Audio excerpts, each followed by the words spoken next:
This session that we are having now is very special. Iraq has been on the map with a lot of questions and a gap in knowledge. Please welcome with me Mr. Riyadh Radhi, Data Science Associate at KAPITA, who will give us an info session on the startup ecosystem in Iraq. What are the market dynamics, opportunities, and what is needed for the market growth? تفضل رياض. Thank you. Thank you. Good afternoon, everyone. Thanks for coming. Now I know it's almost the end of the day, so it's gonna try make this light. So my name is Riyadh. I'm a data science at KAPITA, and today I'm gonna talk about the Iraqi entrepreneurial scene. Now, guys, we have only 15 minutes, so we will not be able to go in details and in depth. So we're just gonna scratch the surface, and hopefully, if you have more or detailed questions, you can either approach me or approach like my amazing colleagues at KAPITA. So you can approach us after this as well. But today, what we want to go over actually, is unraveling the untapped opportunities in the Iraqi market. First, we'll start is what is Iraq? Why am I even here to talk about Iraq? Then we're going to talk about the entrepreneurial roadmap, and then we'll link this with the investment scene, and finally we'll conclude with the private sector challenges. So first things first, why Iraq? And here I'm assuming that you know Iraq as a country it exists, but that's about it. Like maybe you heard there is a war, couple of war here from there, that's about it. But I'm here to most probably reintroduce Iraq, hopefully. So starting with this, I'm going to start with some data, very big picture data, I would say. And because we are in the MENA region, I just decided to put some of MENA region comparison. In terms of the population, we noticed that Iraq has the fourth largest population in the MENA region, with plus 40 million population, and this is expected to reach more than 50 in the next upcoming years. Okay, so this means we are a lot, but that's all what this graph says, actually, nothing else. But also, there is also about these people. Actually, 60% of the Iraqis are under the age of 25%, and this makes us a very young community, actually. And around 40% of these are less than 14 years old. So this is shaping the future of the Iraqi society. So now we know we are a lot, and we know we are young, and that's all what we know. But what about the economic indicators of the country? As it turns out, actually, Iraq has the fifth largest GDP within the MENA region countries, and reaching more than 200 billion actually for GDP for the last year. Now, this is all great, okay. We have large market, young population, large GDP. What is also interesting is in this year, Iraq had the highest growth in terms of GDP growth for this year with a 9.5, again, comparing relatively with the MENA region countries. And other interesting things that's not written in this slide is actually the Iraqi market is mostly imports based. And funny thing that we found, I mean, we were working on some study and we found that Iraq imports from more than 95 countries, from 190 countries in the planet. So we import from more than 50% of the countries on this planet. And this indicates a very large purchasing power, actually. And with this comes a lot of opportunities. And what's even more interesting is this market is still very untapped and it's still growing in a very interesting way. But what about this growth? So let's talk a little bit about the entrepreneurial roadmap that's happening. So one of the recent studies that KAPITA has been doing is trying to categorize this ecosystem, and we decided to categorize it into 8 main categories. And I know the font is small, you cannot see that's on purpose, so a lot of information, but it's fine. One of the main category that we will talk about here is this top on the left, the ecosystem enablers, and that's why we are here today to talk about. And if we zoom into that, we have subcategorize this category into 10 different activities. So what do I mean when I say ecosystem enabler? We mean all kind of activities that support the entrepreneurial ecosystem, including incubations, acceleration programs, maker spaces, so on and so forth. What is interesting is actually all of these, again, the font is very small, but all of these are actually current activities happening in the Iraqi ecosystem. So if we're talking about the incubation, we have now more than 10 incubations that are happening across the country. These are all implemented by different actors. At KAPITA, we have an incubation program called Orange Corners we are running. Also, there are, again, around 8 or 9 acceleration programs that's happening. And we have one at KAPITA called Scale Up Academy. Similarly, we have witnessed a lot of increasing opening of new maker spaces, co-working spaces. At KAPITA, we have one. Without mentioning, we will touch upon investment as well. But we are seeing a lot of activities happening. But the question is, when did all of that started? Like, when did this happen? Last time you guys most probably checked Iraq, it was like a war, and then ISIS, then everything else. But actually, if we put it on timeline, it did not start long ago. So 2013, there were very small, shy initiatives trying to kick off this ecosystem. And it started with a very short-term programs, like a program that stays for 3-4 days, trainings, trying to activate the startup ecosystem.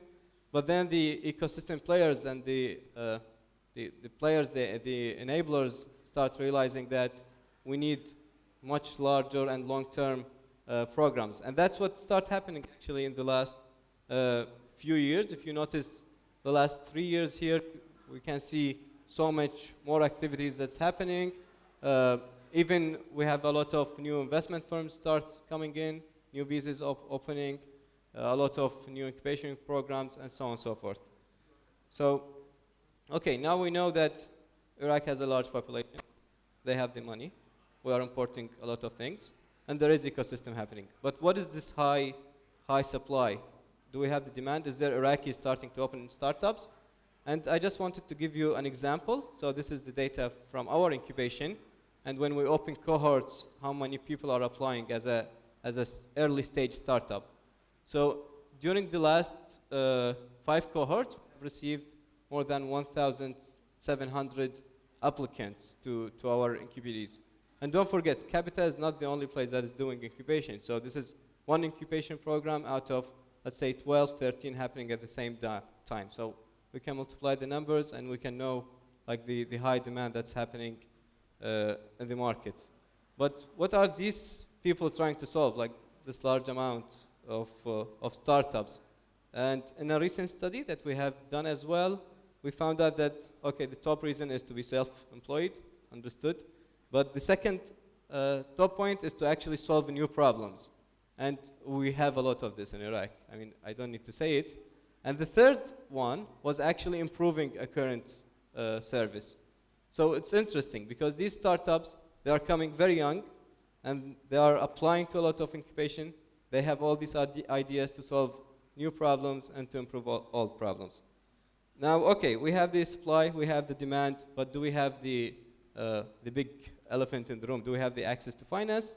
And I want to touch upon a little bit about the investment scene that's happening in the Iraqi market. So far, and I know it's a small number, but so far we have had around 16 investment rounds happening in the last 3 to 4 years, and we can see that actually in the last 2 years it's what happened the most. And while this may not seem a lot comparing to, like, we're talking about much mature ecosystem in different countries, however, this is very great. This is a good number for an ecosystem that is coming up right now. So actually we have most of the investments are in the seed stage, and some of them are in Series A. Most of them are 6 to 5 figures, and so far there is more than 14 million have been put. Who are the people responsible who are facilitating such an investment? We have few main players. One of them is also through KAPITA, the place that I work in. We have the Iraqi angel investor networks. This is where we actually led few rounds of investment, more than 6, to connect these startups with the investors. But also we have other players. Some of them are even in this conference. We have the Iraqi Tech Ventures, Iraqi Venture Partners, and another couple of them. Okay, so now we're starting understanding. Okay, there is good investment scene.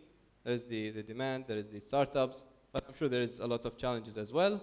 And Iraq is no different from other countries. We do actually have some of the classical problems, but this is also a great opportunity. So I wanted to, not to be so biased toward Iraq, I just wanted to also activate the research in me and say the problems that we have.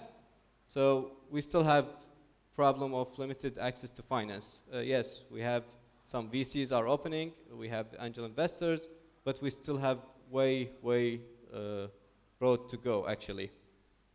Another big issue is the poor banking infrastructure. We are here seeing like the MENA startups all with the fintech and everything, and they are doing awesome. But in Iraq, we are a bit in a different stage at the moment. And actually, that's why I'm saying like this is the time to go. This is the untapped opportunities. We have all the infrastructure, we have everything, and these problems can be overcome and can be seen as an opportunity rather than a problem themselves. A third issue is we have outdated laws. We are seeing promising activities from the government. As a matter of fact, we had new government 3 weeks ago, and part of their like reformations, we have seen a serious mentioning for supporting SMEs and ecosystem. So we are hoping to change that. KAPITA is also doing policy advocacy to ease some of the law reformation from that perspective as well. Now this is great. So I just wanted to give this overall picture, but as always, if you wanna read more, you can always go back and see a lot of free publication that we have done. We have covered almost every sector, and all of this information are updated. They were published in the last 2 years. We have collected what we call a business landscape magazine, where it does not only reflect what we do, but it gives a lot of articles written by experts in the market and interviews done with the experts in the market as well. Now, this is only one place to find market intelligence in Iraq through KAPITA, but there are also other players in the market that you can approach. And if I just want to say final thoughts to this, well, first, we have had success with MENA players entering the market. So this is not like an unknown market that no one has ever came. Actually, Kareem has had a huge growth in Iraq. And if I remember correctly, it was one of the highest growth of Kareem in terms of countries. Same for Tutors, Noon, OpenSouk, Talabat, and all the other players that have successfully gained a lot of market shares in Iraq recently. So this is great, and that brings me to the last slide. Now is the time to invest in Iraq. We have all the infrastructure. The economy is booming, large consumer base, market knowledge is there, and the private sector is just emerging. Thank you so much, and you can find me there to talk more. Thank you from KAPITA. Do you have your contacts to share with the startups, the VCs, everybody interested in Iraq? So if you just go to kapita.iq, you can find all our portfolio with researches open. And if you go to our About, you'll find my name and all my colleagues. You can email me and everything. So it's kapita.iq. Kapita.iq. Okay, thank you very much. I can give my card to please. later, but yeah. Thank you very much. Yeah, shukran. And our next session is going to start in 9 minutes. It's going to be question and answer, shareholder agreements, legal setup, IPs and copyrights, and negotiations with VCs. So I'm going to start in 9 minutes. And then after that, at 5 p.m. is going to be the startup competition. We're going to have 30 startups with us to pitch in front of the judging panel. Thank you. Have some tea and coffee.